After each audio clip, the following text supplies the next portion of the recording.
Boa tarde, pessoal. Mostrar para vocês aqui como fazer um diagnóstico de problemas na Airfryer. Essa é uma Airfryer um pouco antiga, da marca Britânia. Eu não vou mostrar para vocês o tutorial de como abrir, mas qual que foi o diagnóstico dela?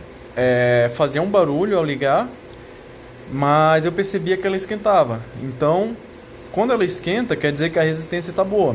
Ou seja, o custo de reparo provavelmente é menor, devido a ela ser um modelo que só tem dois botões, de temperatura e timer.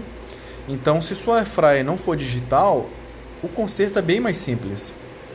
Então, no caso dela, ventoinha fazendo barulho, esquentava. Ou seja, não temos problema de resistência. E somente barulho, o que quer dizer que algum problema no motor pode estar travado, muito sujo, os rolamentos.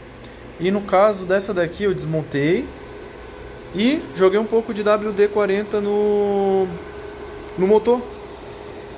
Ele tem umas buchas parecidas com o ventilador, e é o mesmo caso do ventilador. Se essas buchas ficarem muito secas, o eixo trava e começa um barulho que incomoda. Foi só dar uma lubrificada. Vamos deixar um pouquinho rodando aí, porque o W dele é muito volátil. Então pode ser que o barulho retorne. E se retornar, vamos ter que desmontar mesmo o motor para fazer a limpeza. Então é isso, pessoal. O reparo é simples. No caso, se fosse a resistência, o que a gente precisaria verificar?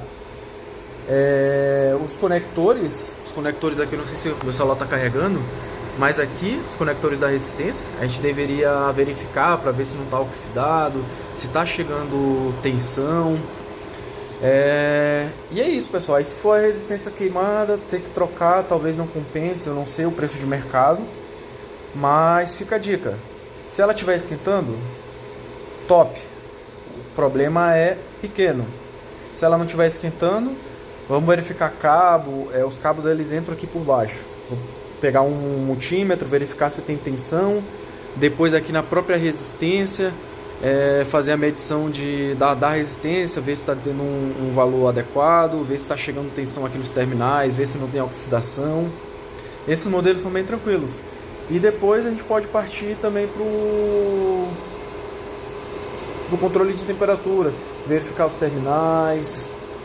É isso, pessoal. É esse daqui, bem tranquilo de resolver, 5 minutinhos. O processo mais demorado é a desmontagem. Mas isso aí tem no YouTube, só procurar. E é isso, fique com Deus.